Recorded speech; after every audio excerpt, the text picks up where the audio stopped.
जुन ग्याप छ दाइ आज उहाँलाई भेट्दै गर्दाखेरि दाइलाई जस्तै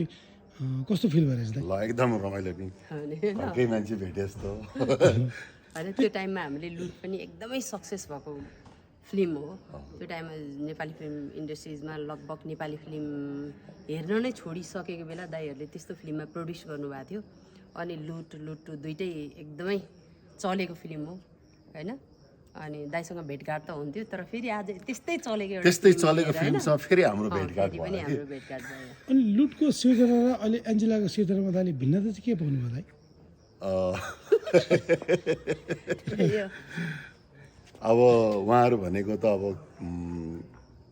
डिफ्रेन्ट क्यारेक्टरमा होइन अब त्यतिखेर त्यसमा अलगै किसिमको सुहाइरहेको थियो भने यसमा फेरि अर्कै किसिमको एकदमै जे होस्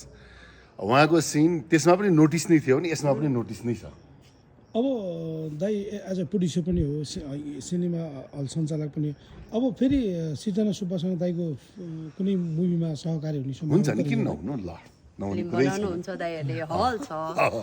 जिन्दगी यत्रो लामो बाँकी छ होइन बाँकी छ। कुनै न कुनै समय त जुरिहाल्छ नि अनि हजुर तर आज अब एउटा कुरा चाहिँ आज चाहिँ उहाँ किर्तिपुर सिनेप्लेक्समा आइदिनु भयो तपाईँको लागि एकदमै धन्यवाद म एकदम खुसी अस्ति तपाईँ युकेबाट आउनुभयो भन्ने बित्तिकै मैले करणलाई फोन गर्छु भनिरहेको थिएँ टक्क आज फोन गरिहालेँ आयो नि दाइ हामी सम्झिरहेको थियौँ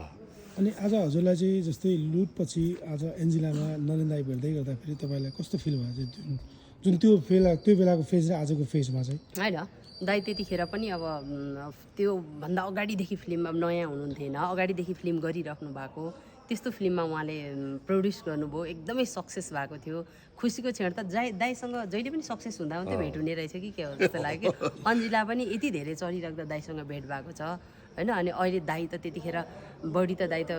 भ्याली बाहिर बसेर मोक्सलमा बसेर काम गर्नुहुन्थ्यो अहिले यहाँ हल चलाइराख्नु भएको छ अझ त झन् यो त एकदम राम्रो कुरो हो दाइले अब काठमाडौँ भेट भइरहन्छ काठमाडौँ कुनै अरू पनि कुनै फिल्म हेर्न इच्छा भयो भने टक्क एक फोन गर्ने दाइले गर्नु भने अवश्य सम्झिहाल्नुहुन्छ होइन हस् थ्याङ्क यू धन्यवाद